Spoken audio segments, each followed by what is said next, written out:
예수님의 전생에 대해서 신약에만 이렇게 나온 게 아니고 구약에도 자세하게 예수님의 전생애가 어떠할지를 잘 말씀을 해 주었죠. 그렇게 또 자세하게 기록을 하고 있습니다. 어디서 누구에게서 태어날 것이고, 또 그분이 어떤 일을 할 거고, 또 십자가를 지고 어떻게 할 것이고, 또 그분이 장사된 지 며칠 만에 다시 살아나고 부활하셔 성령을 보내주시고 등등 여러 그 예수님에 대해서, 예수님의 전생에 대해서 구약에서도 우리가 찾을 수 있을 정도로 정확하게 우리에게 말씀을 기록을 해주고 있습니다. 그래서 이 모든 것이 세밀하게 기록되어 있다는 것, 구약 성경에도 그렇고 또 신약 성경 그 기록된 말씀을 또 예수님이 오셔서 그대로 그 삶을 사셨던 것을 우리가 볼 수 있겠고요. 그리고 한 가지도 빠지지 않고 모두 다 그 기록된 구약의 예수님에 대한 그 이야기가, 그 메시지가 정확하게 다 성취된 것을 우리가 신약을 통해서 볼 수가 있습니다. 자, 이것은 무엇을 의미하는가? 왜 구약에 예수님에 대해서 어디서 나고 누구의 자손으로 날 것이고 그분이 어떻게 자라나고 그분이 십자가 지고 또 장사된 지 3일 만에 다시 부활하실 거고 또 승천하고 성령을 보내주시고 이런 모든 것들을 빠지지 않고 다 성취가 된 것을 우리가 왜 성경은 그것을 말씀하는가, 이것이 무엇을 의미하는 것일까라는 것들을 우리가 본다면은 그만큼 하나님의 말씀이 진리이고 정확하다는 사실을 우리에게 보여주고 있는 거라는 거죠. 구약부터 신약까지 그 말씀을 우리에게 보여주고 있고, 정말 하나님께서 말씀하신 것은 능력 있다는 그 말씀을 또 우리가 볼 수가 있습니다. 그래서 성경에 대해서 우리가 잘 모르면은 성경을 믿는 것이 어려워질 수 있어요. 하나님에 대해서 우리가 잘 모르면은 그 사람을, 그 하나님을 믿는 것이 또 어려워질 수 있고 말씀을 믿는 것도 어려워질 수 있습니다. 자, 우리가 사람도 또 마찬가지죠. 우리가 어떤 사람에 대해서 잘 모르면은 그 사람에 대해서 신뢰할 수 없잖아요. 그죠? 저기 제주도 그 도지사 여러분 아세요? 모르잖아요. 근데 그분은 신뢰하지 못하잖아요. 근데 여러분 주위에 자주 만나고 자주 관계하고 있는 그 사람에 대해서는 알고 있고 또 그 사람에 대해서는 우리가 웬만큼 신뢰를 할 수 있잖아요. 이것처럼 우리가 하나님의 말씀도 똑같고 하나님에 대한 것도 똑같다는 거죠. 그래서 우리가 성경에 대해서 잘 모르면은 성경을 믿는 것이 쉽지 않다는 것, 하나님에 대해서 우리가 잘 모르면은 하나님을 믿는 것도 쉽지가 않다는 것을 우리가 잘 알 수가 있습니다. 그래서 우리가 하나님을 잘 알아야 되겠고 말씀을 잘 알아야 된다는 거죠. 자, 먼저 잠언서 9장 9절 말씀, 오늘 그래서 말씀을 모든 것 위에 두는 사람이 되자, 그런 제목으로 말씀을 잠깐 보도록 하겠습니다. 잠언서 9장 9절 말씀인데 함께 읽어볼게요. 지혜 있는 자에게는 교훈을 더하라. 그가 더욱 지혜로워질 것이요 의로운 사람을 가르치라. 그가 학식이 더하리라. 10절 말씀, 여호와를 경외하는 것이 지혜의 근본이요 거룩하신 자를 아는 것이 명철이니라. 아멘. 여기서도 아는 것에 대해서 또 말씀을 하고 있죠. 9절에 지혜 있는 자에게는 교훈을 더하라. 지혜로운 자에게, 지혜 있는 자에게 교훈을 더하라. 다른 말로 지혜로운 자에게 뭘 더하라고요? 교훈을 더하라. 지혜로운 자에게 교훈을 더하라 라고 이렇게 말씀하고 있어요. 그 다음은 그가 더욱 지혜로워질 것이요. 누구한테 교훈을 더하라고요? 지혜로운 자에게 교훈을 더하라. 그리고 또 의로운 사람을 가르치라. 의로운 사람에게 교훈을 가르치라는 거죠. 그러면 그는 학식이 더하리라 라고 말씀하고 있습니다. 의로운 자, 의로운 사람을 어리석은 자에게 교훈을 더하면요 큰일 납니다. 어리석은 사람에게. 우리는 반대로 생각하죠. 어리석은 사람에게 교훈을 더하면 그 사람이 좀 변화되지 않을까라고 생각할 수 있는데 성경은 그렇게 말씀은 하지 않아요. 어리석은 자에게 교훈을 더하면 원수가 된다라고 또 성경 우리에게 증거를 해주고 있거든요. 그래서 우리는 하나님은 잠언서를 통해서 지혜자가 뭐라고 말하는가? 지혜로운 자에게 교훈을 더하라라고 말하고 있어요. 그럼 어떻게 된다고요? 더욱 지혜로워지리라 라고 말씀하고 있죠. 뭘 주면? 교훈을 주면. 그러니까 지혜로운 자에게 교훈을 주면 그 사람은 더욱 지혜로워지고, 또요 의로운 사람을 가르치면은 그는 학식이 더할 것이다 라고 분명히 말씀을 하고 있고, 여호와를 경외하는 것이 지혜의 근본이요 거룩하신 자를 아는 것이 명철이니라 라고 말씀하고 있습니다. 제가 7절부터는 새 번역으로 제가 써놨는데 9절 앞서에 있는 좀 더 명확하게 알기 쉽게 해석한 것이 새 번역인데 7절부터 보시면은 이렇게 말씀하고 있습니다. 거만한 사람을 훈계하면 수치를 당할 수 있고, 그죠? 아까 어리석은 자의 교훈을 도하면 그 사람이 지혜로운 게 아니라 원수가 될 수 있다고 말씀하셨잖아요. 바로 7절에서 말씀하고 있어요. 거만한 사람, 어리석은 사람을 훈계하면 수치를 당할 수 있고, 사악한 사람을 책망하면 비난을 받을 수 있다. 다 교훈하는 거죠. 이런 거만한 사람, 사악한 사람들에게 뭔가 교훈을 해주면은 교훈을 해주는 사람이 수치를 당할 수도 있고, 또 교훈을 한 사람이 비난을 받을 수 있다. 그래서 8절에 거만한 사람을 책망하지 말아라. 그가 너를 미워할까 두렵다. 지혜로운 사람은 꾸짖어라. 그가 너를 사랑할 것이다. 정반대죠. 너무나 우리가 너무 반대로 이렇게 말씀을 하고 있습니다. 그런데 이게 지혜로운 사람이 이렇게 말씀을 하고 있죠. 하나님께서 우리에게 그렇게 말씀을 하고 있습니다. 그래서 지혜로운 사람은 훈계를 할수록 더욱 지혜로워지고, 의로운 사람은 가르칠수록 학식이 더할 것이다. 이렇게 말하고 있어요. 거만한 사람은 어떤 사람은 교만한 사람은, 거만한 사람은 다른 말로 교만한 사람, 오만한 사람이 될 수가 있겠죠.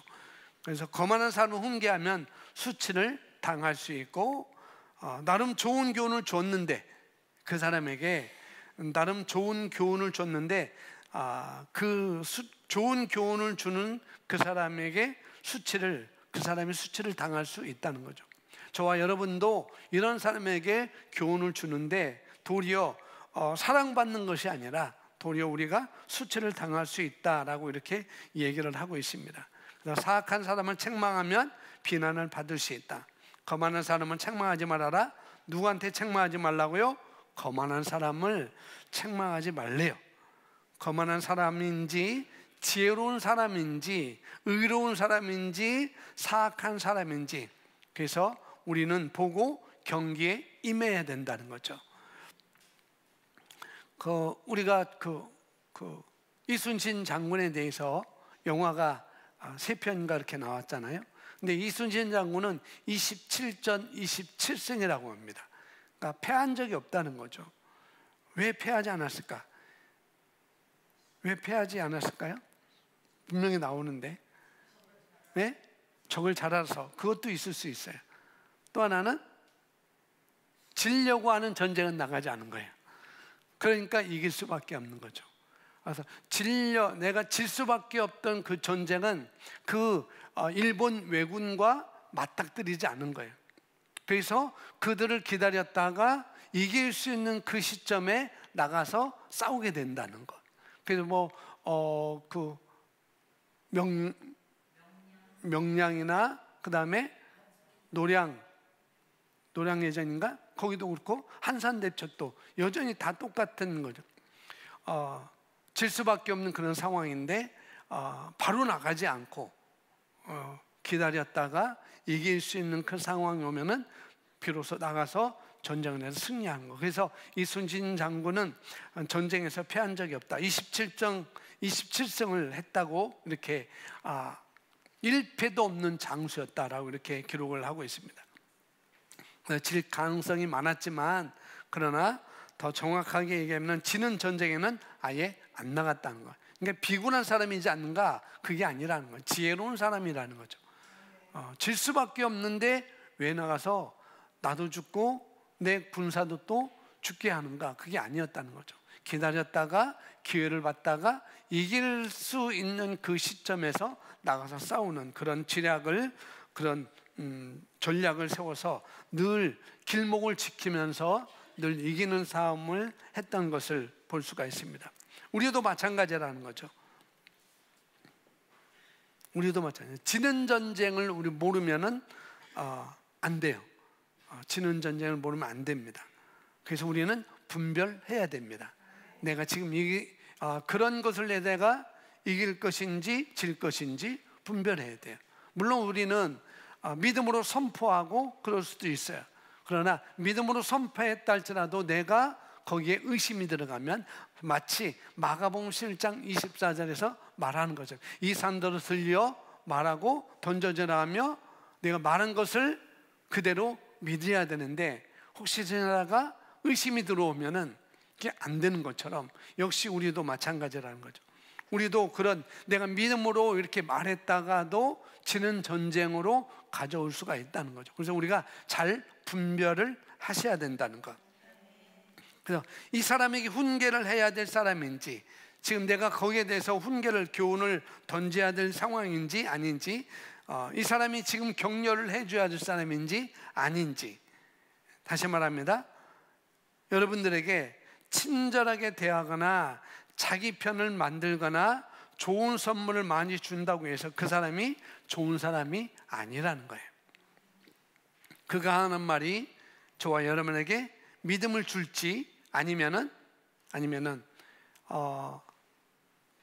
실망을 주고 또는 그 내 믿음도 깎아 먹게 하는 건지 우리가 분별을 해야 된다는 거죠. 감각적인 인간적인 지식을 줄지 우리가 분별을 할 수 있어야 됩니다. 왜? 믿음은 들음에서 나기 때문에 그런 걸 하는 거죠. 그래서 우리는 잘 사귀어야 됩니다. 따라하십시오. 잘 만납시다. 잘 만납시다. 사람을 구분하십시다. 아멘. 이해가 가세요? 잠언서 9장 9절 10절 말씀에 7절부터 하신 말씀. 그래서 우리가 잘 만나야 되고 잘 구분할 수 있어야 되고 잘 해주는 이유가 어떤 경우는 다 이유가 있을 수 있습니다. 말씀에 근거해서 잘 해주는 사람이 있는 반면에 육신의 근거에서 자기의 어떤 편을 만들기 위해서 자기와 그런 인기를 얻거나 인정받기 위해서 잘해주는 사람이 또 있을 수 있다는 거죠. 그래서 우리가 이런 것들을 잘 분별을 해야 우리가 하나로 이렇게 성장할 수 있고 앞으로 달려갈 수 있고 말씀 위에 모든 것을 두고 우리가 달려갈 수 있다는 것이죠. 그래서 저 사람에게 좋게 보이려고 잘해줄 수도 있다는 거죠. 나에게 좋게 보이려고 잘해줄 수도 있다는 거죠. 그래서 우리는 그걸 볼 수 있는 눈을 가져야 됩니다. 말씀 위에서 분별할 수 있어야 된다는 거죠. 다시 말합니다. 사악한 사람을 책망하면 비난을 받는데요.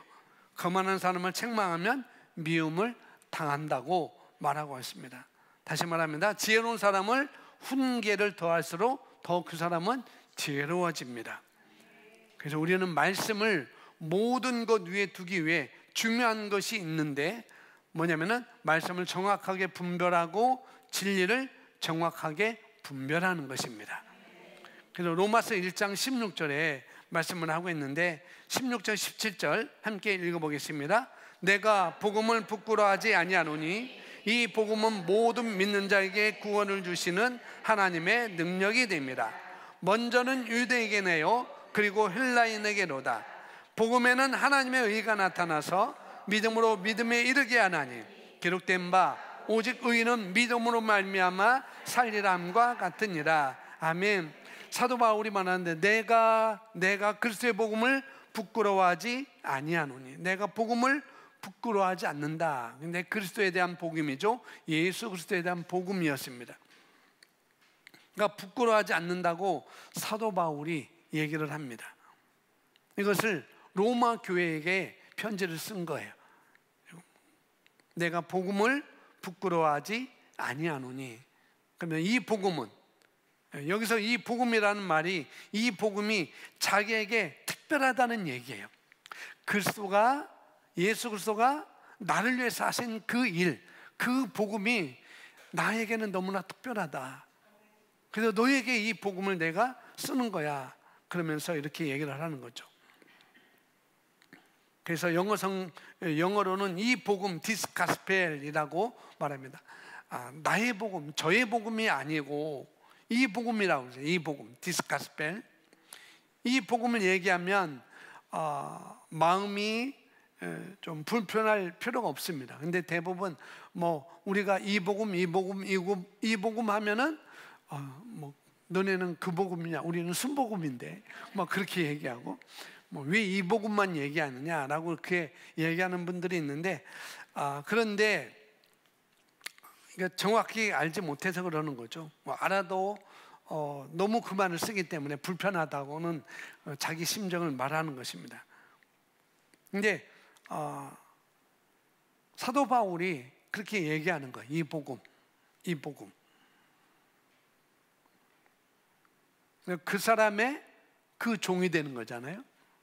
그 아버지의 그 아들이 되는 것처럼 이 복음이 능력이라고 사도 바울이 얘기했어요. 이 복음이 뭐라고요? 누구의 능력? 하나님의 능력. 그러니까 복음은 하나님의 능력이라는 거죠. 복음은 사도 바울 자기의 능력이 아니고, 복음은 또 이 시대에 살고 있는 나의 능력이 아니라는 거예요. 또 교회의 능력도 아니라는 거죠. 오로지 복음은 하나님의 능력입니다. 아멘. 어떤 사람에게 능력이 됩니까? 이 복음은 모든 믿는 자에게. 누구에게? 복음은 능력이지만, 이 하나님의 능력이지만, 믿는 자에게는 능력이지만, 그러나 안 믿거나 의심하거나 머리로 계산하는 사람은 이게 능력이 안 될 수도 있다는 거죠. 그 복음은 아주 능력인데,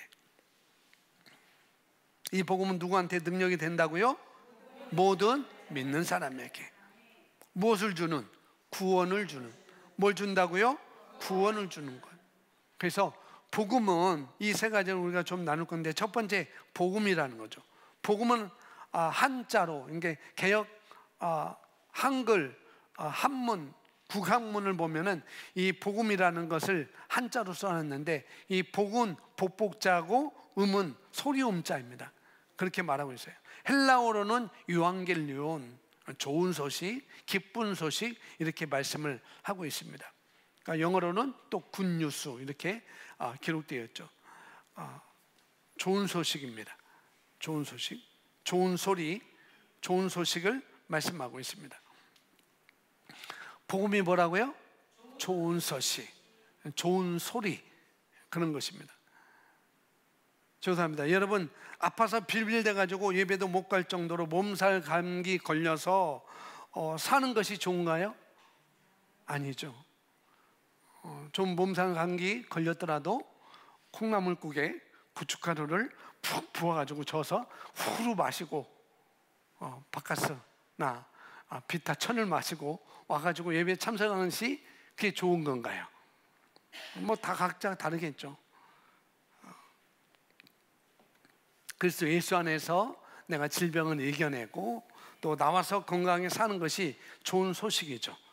그죠? 내가 그런 모든 것들을 이겨나고 나는 예배에 성공할 것이다 라고 그게 나오는 것이 좋은 소식입니다. 복음은 뭐라고요? 좋은 소식입니다. 근데 우리가 잘 이해를 하셔야 돼요. 좋은 소식입니다. 좋은 소식인데 여러분이 좋다고 생각해도 좋은 소식이 또 아닐 수도 있다는 거죠.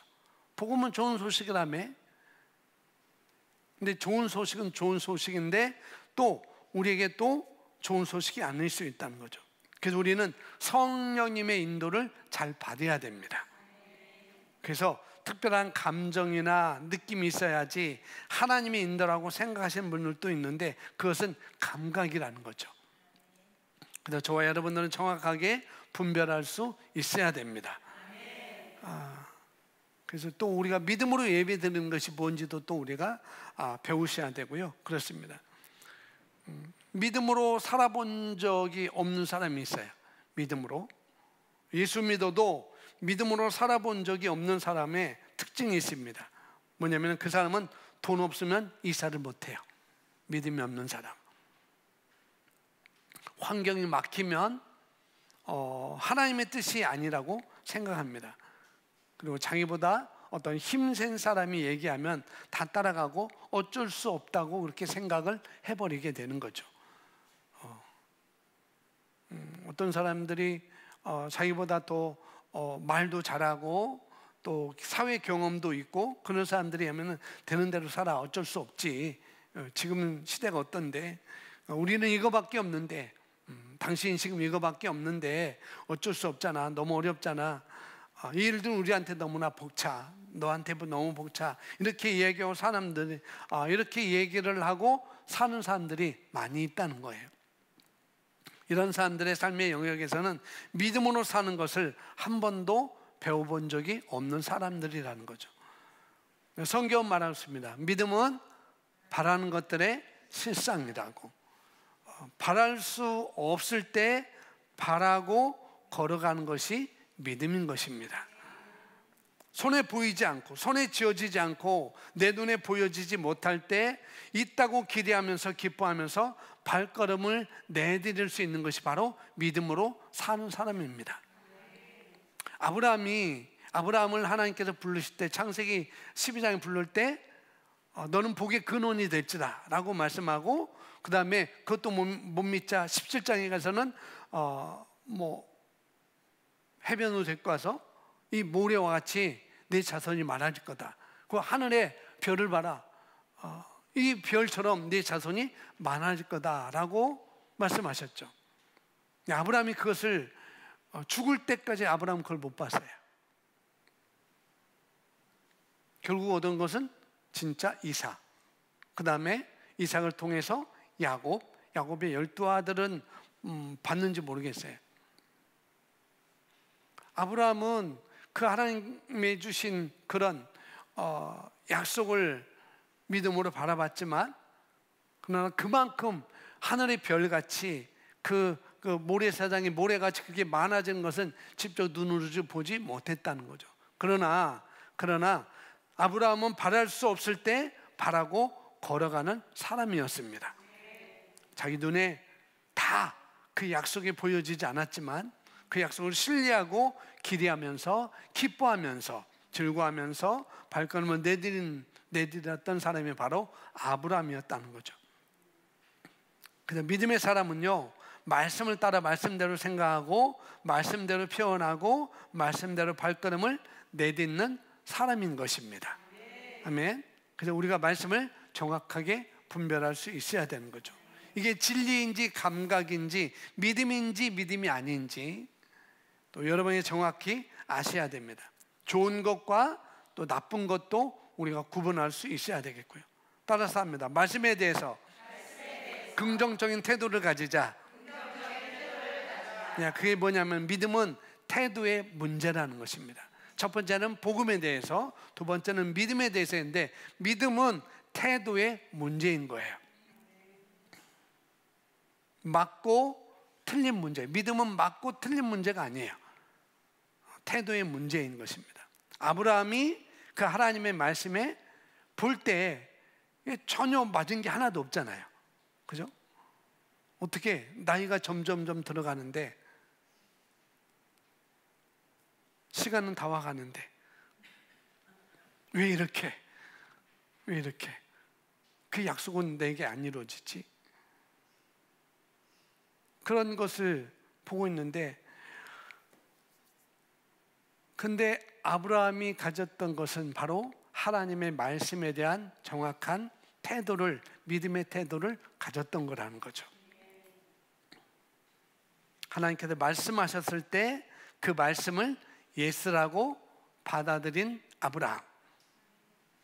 또 신약에서는 여러 사람 많이 나오는데 이 가장 받아들일 수 없는 그런 상태는 바로 이 마리아가 아닌가 싶어요. 그 마리아, 예수님을 낳았던 마리아. 그 사람은 사내를 알지 못하고 동정녀, 처녀였었는데 어느 날 천사가 와서 내게서 예수라는 구원자가 날 것이다 라고 말하는데 처음에는 그건 이해할 수 없었죠. 근데 하나님은 모든 것을 다 알 수 있지, 하나님은 능치 못하심이 없는 분이지 라고 그 소리를 듣자 그러면 그 말씀이 내게 그대로 이루어지리이다 라고 그 천사가 하나님의 말씀을 전하는 천사의 말을 그대로 받아들여서 그 믿음의 태도를 가져서 결국은 예수님이 나오게 되죠. 근데 요셉은 그걸 믿지 못했어요. 처음에는 이해하려고 했습니다. 그냥 이해하려고. 그래서 우리 그냥 헤어지는 게 좋겠다, 그냥 헤어지는 게 좋겠다라고 했는데 하나님께서 또 요셉을 또 다시 한번 믿음을 더 확인시켜주는 것을 성경을 통해서 우리가 볼 수가 있습니다. 그래서 그 하나님께서 말씀하셨을 때 그 말씀에 대해서 노가 아니고 예스라고 받아들이는 마리아는 여인 중에 믿음이 있는 자로 인정을 받게 되는 것이죠. 여러분 다시 말합니다. 태도를 우리가 말씀에 대한 태도를 우리가 똑바로 해야 돼요. 믿음에 대한 태도가 굉장히 중요합니다. 그러나 부정적인 사람은 믿음이 자라날 수 없죠. 부정적인 사람은 절대 믿음이 자라날 수 없습니다.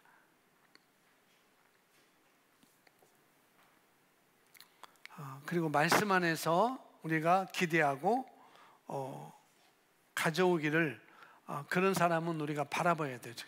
말씀에서 기대하고 가져올 수 있는 그런 믿음을 갖도록 우리가 좋게 또 볼 수 있는 눈이 가져야 됩니다.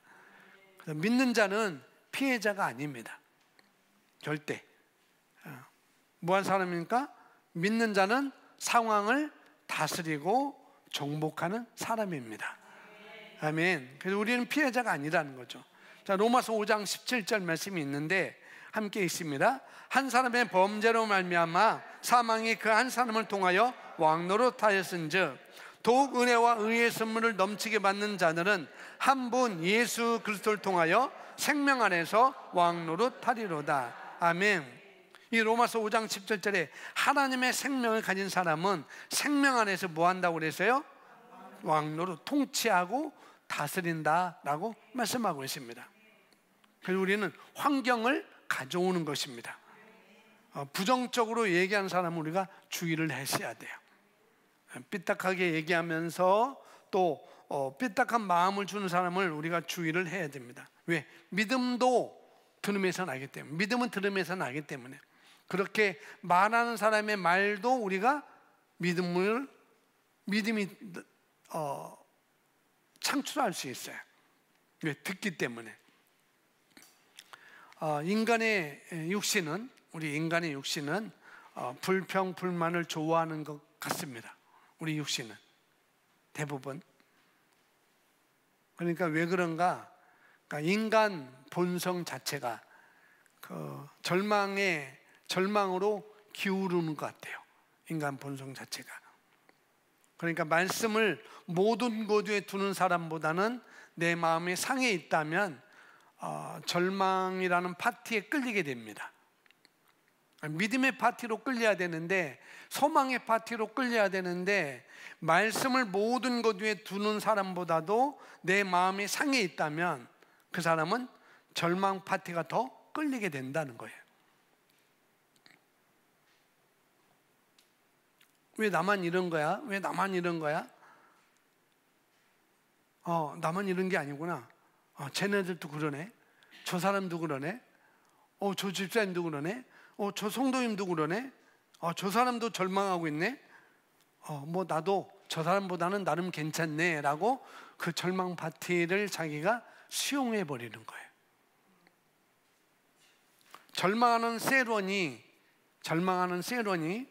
98%, 거의 100%까지는 안 되겠지만은, 그래서 절망하는 세론이 그러면서 나름 나도 괜찮다, 저 사람도 저러는데 나름 나도 괜찮다라고 이렇게 받아들이면서 합리화를 막 하면서 말씀을 모든 것 위에 두는 사람 곁에 안 가려고 하는 경향이 있습니다. 이상하게. 그래서 잠언서에 7장에 나오는 거예요. 거만한 사람에게 교훈을 주면은 수치를 당하고 사악한 사람에게 교훈을 주면은 비방을 당한다는 것. 그러니까 말씀을 모든 것 위에 두는 사람이 곁에 있으면은 그 사람에게 절망하는 사람은 안 가려고 합니다. 그래서 말씀을 모든 것 위에 두는 사람들과 함께 해야 되는데, 이걸 말씀을 모든 것에 두는 것을 우리가 또 소망이라고 이렇게 말을 바꾸면서 하면 좋을 것 같아요. 특별히 리더이신 분들은 말씀을 모든 것 위에 두는 사람들과만 우리가 함께 할 수가 없는 상황이잖아요. 그죠? 우리는 리더들은 그래요. 예, 절망하는 사람들을 도와야 되니까 그렇습니다. 그런데 특별히 목회자나 리더들은 주의할 게 뭐냐면은 절망하는 사람들을 도와주긴 줘야 되죠. 그들을 이렇게 세워줘야죠. 절망하는 사람들을 세워줘야 되는데, 그러나 그 사람하고 너무 많은 시간을 내가 같이 보내면 안 된다는 거예요. 목사님, 그 사람 같이 보내서 그 사람이 말씀을 주고 그래야 돼. 그 사람 살아나는 거 아니겠어요? 라고 하는데, 잠언서 9장 7절 9절 말씀을 보면은 그렇게 쉽지가 않다는 거죠. 그 사람하고 너무 많은 시간을 같이 보내면 안 된다는 거. 너무 많은 걸 또 같이 공유하면 또 안 돼요. 이 절망 파티에 빠져 있는 사람, 그 사람 개인의 문제, 그 사람의 가정의 문제를 내가 다 공유해야 되는 건, 왜 내가 다 공유를 해야 되는 거거든요. 근데 그것을 좀 우리가 막을 수 있어야 됩니다. 물론 우리가 그 사람에 대해, 다른 사람이 내가 도울 수 있는 그 사람의 문제에 대해서, 가정에 대해서, 개인의 문제에서, 자녀의 문제에 대해서 우리가 좀 알아야 되겠지만은, 그러나 리더들은 무슨 방법을 쓰더라도 그렇게 공유하고자 하는 그런 소망이 아니고 말씀의 모든 것을 두기 위한 그런 자세로, 그런 믿음의 기회로 그렇게 말하는 게 아니라 다 똑같이 절망의 그런 마음으로 두고 있는 사람, 전혀 믿음이라는 건 말씀의 모든 것을 두기 위해서 말하는 그런 것이 아니라고 한다면은 그렇게 공유하는 것을 우리가 막을 수 있어야 된다는 거예요. 왜? 들으면 믿음이 나기 때문에. 나도 그렇다는 거죠. 그래서 리더들은 그런 절망을 계속 지속적으로 말하는 사람들을 무슨 방법을 써더라도 좀 막을 수 있어야 됩니다. 너무 구체적으로 나눈 것도 좀 막을 수 있어야 돼요. 내가 리더라면 나를 보호할 책임이 누구한테 있어요? 나한테 있는 거예요. 그게 중요합니다. 너무 자세하게 얘기하는 사람들을 지혜로운 방법을 통해서, 물론 알아야 도움을 줄 수 있지만, 그러나 이걸 지혜로운 방법을 통해서 우리가 그것을 잘 막을 수 있어야 된다는 거죠. 그래서 내가 리더이기 때문에 말씀을 모든 것 위에 두는 사람들만 하고는 함께 할 수 없다는 거죠. 리더는 절망하는 사람들과도 함께 해야 되지만, 나랑 가장 친한 사람이 절망만 말한다, 절망만 하고 또 절망만 말한다, 이건 좀 문제가 있는 거예요. 내가 친한 사람이. 그럼 반드시 전염되고, 전염된 것은 반드시 번식하게 되어 있습니다. 그게 굉장히 강력하니까 그런 거라는 거죠. 여러분, 가만히 있으면 소망하게 됩니까? 절망하게 됩니까? 네? 웃지 마시고 얘기해도 괜찮아요. 뭐라고 안 할게요. 소망요? 아이, 감사합니다. 너무 감사합니다. 그래요. 그런 사람이 있는 반면에 거의 많은 퍼센트가 가만히 있으면은, 아이고 내 신세야, 아이고 저놈의 새끼, 저놈의 자식, 아이고 저 남편, 왼수 같은 남편, 그런 말 많이 하잖아요. 그러니까 소망보다도 절망을 많이 한다는 거예요. 가만히 있으면은 우리가. 그러니까 모든 것은 이상하게, 왜? 타락 이후부터 그렇게 돼 있어요. 모든 것은 부정적인 것에 끌리게 되어 있습니다. 이상하게도. 그래서 가만히 있으면 절망하게 되는데, 내가 이 절망하는 사회 가운데서 말씀을 모든 것 위에 두는 사람으로 유지하고 지탱하는 게 내가 얼마나 에너지가 드는지. 정말 에너지 많이 들죠. 고백도 해야 되고, 방언기도 해야 되고, 말씀도 읽어야 되고. 내가 이 말씀을 모든 것 위에 두는 그 에너지를 내가 갖기 위해서 에너지가 많이 든다는 거예요. 그걸 하기 위해서. 그래서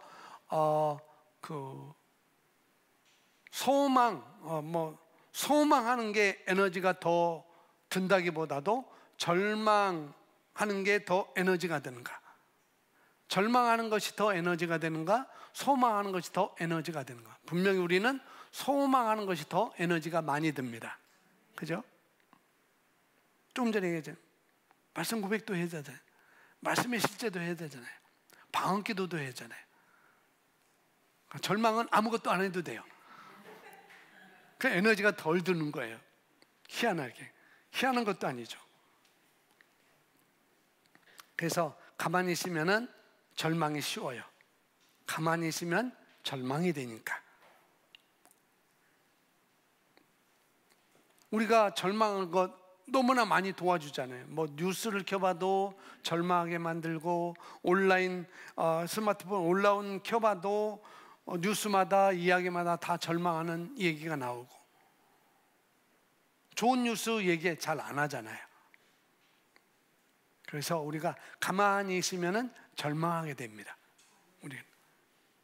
그럼 내가 소망하려면, 그럼 내가 말씀의 모든 것을 두는 사람으로 가려면은 우리가 에너지를 써야 되는데, 내가 시간을 들여야 되고, 내가 어떤 것을 해야 되는데, 항상 절망하는 사람들하고 시간을 같이 하는 사람일수록 시간을 그러면 줄여야 됩니다.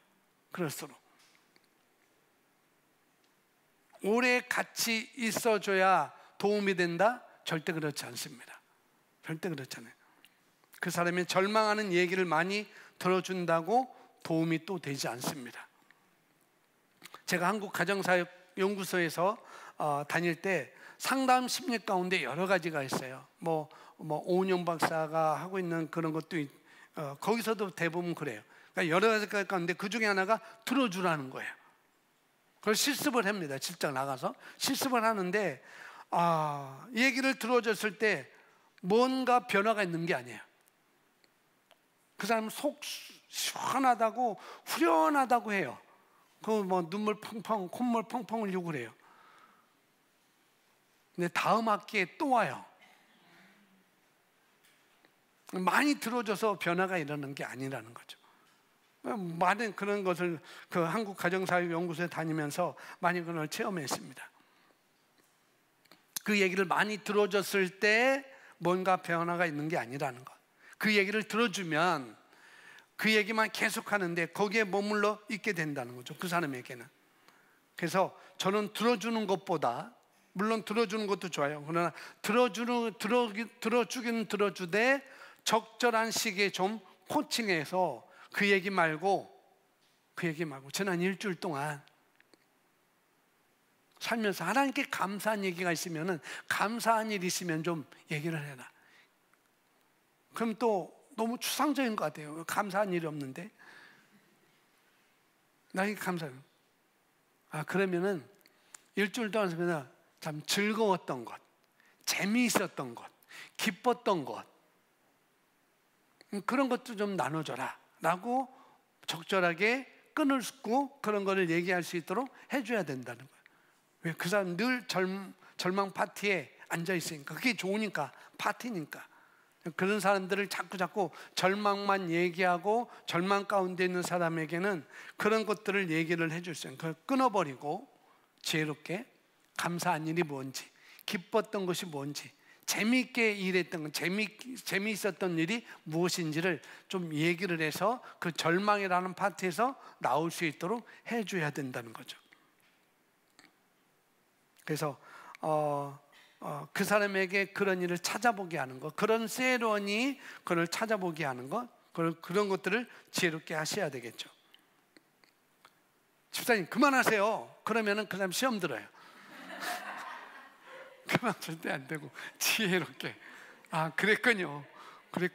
그런데 재밌었던 게 뭐예요? 기뻤던 게 뭐예요? 그냥 그런 것들을 이렇게 자연스럽게 그것 좀 얘기해 주세요 라면은 그렇게 얘기를 나올 수가 있습니다. 절망만 말하고 싶어도 그러면은 일단 그 사람은 그 말을 하는데 꺼려할 수 있어요. 네, 기쁨을 얘기해 달라고, 재미를 얘기해 달라고 하면 됩니다. 싫어하는 어때 전 지혜롭게 해서 그 사람의 포커스를 바꿀 수 있어야 됩니다. 우리 모두는 다 그렇습니다. 그래서 여러분에게 권면합니다. 세 번째는 긍정적인 태도를 갖는 것입니다. 믿음의 태도와 같이 또 긍정적인 태도. 자, 긍정적인 태도를 갖는데 첫 번째는 하나님의 말씀에서 긍정적인 태도를 갖는 것입니다. 두 번째는 말씀을 나에게 제시하고 가르치고 교훈해 주는 지혜로운 사람에게 긍정적인 태도를 항상 유지하는 것입니다. 이게 최고의 비밀입니다. 제가 1년 전에 이걸 뛰어넘었다고. 물론 그 전에도 많은 다름이 있었는데 제가 1년 전에 이것을 완전히 뛰어넘었어요. 근데 그것을 뛰어넘는 그 다음부터는 어떤 쓴소리, 저에게 누가 교훈이라든가 나를 자존심을 상하게 하는 얘기를 할지라도 저는 그걸 믿음으로 받게 되었습니다. 뭔가 있겠지라고 믿음으로 받게 된다는 거죠. 교훈으로 받아요. 설령 그렇지 않을지라도 교훈으로 받아요. 그러면은 저와 여러분도 그렇게 받으면 여러분은 승승장구하게 될 것입니다. 아멘. 성장하게 됩니다. 그래서 보이는 사람에게 하지 못하는 걸 어떻게 하나님 말씀에 적용할 수 있겠어요? 부모에게 순복하지 못하는 사람, 보이는 직장 상사와 또 같이 일하는 사람에게 복종을 못하는 사람, 비난하는 사람이 어떻게 하나님 말씀 안에서 우리가 긍정적으로 살아갈 수 있겠어요? 똑같은 겁니다. 똑같은 원리예요. 여러분이 이 원리를 깨달으시길 바랍니다. 그러니까 말씀이 아닌 것을 얘기하면 아닌 것에 대해서는 얘기할 수 있어요. 제가 말씀이 아닌 걸 얘기하면 말씀이 아닌 것에 대해서는 얘기해야 되겠지만 그렇다고 미워할 필요도 없어요. 그렇다고 또 정죄할 필요도 없습니다. 그래서 우리에게 속한 그것은 정죄하는 것, 또 우리가 미워하는 것, 그건 우리에게 속한 영역이 아니에요. 아멘. 분명히 로마서 5장 17절에 우리는 정복하고 다스리는 위치에 있는 사람이라는 거죠. 그러니 우리는 그런 것에 속해 있는 사람이 아닙니다. 우리는 듣고 교훈받고 배우고 정확하게 얘기하는 것이죠. 따라서 합니다. 고난도 고통도 넉넉히 이깁니다. 아멘. 로마서 1장 16절 10절에 믿는 자에게는 구원을 줍니다. 복음은 믿는 자에게 구원을 준다고 말씀하고 있습니다. 믿음은요, 현재 보이지 않는 것에 대해서 나의 확신이고 증거입니다. 히브리서 11장 1절 말씀 함께 읽어볼까요? 시작.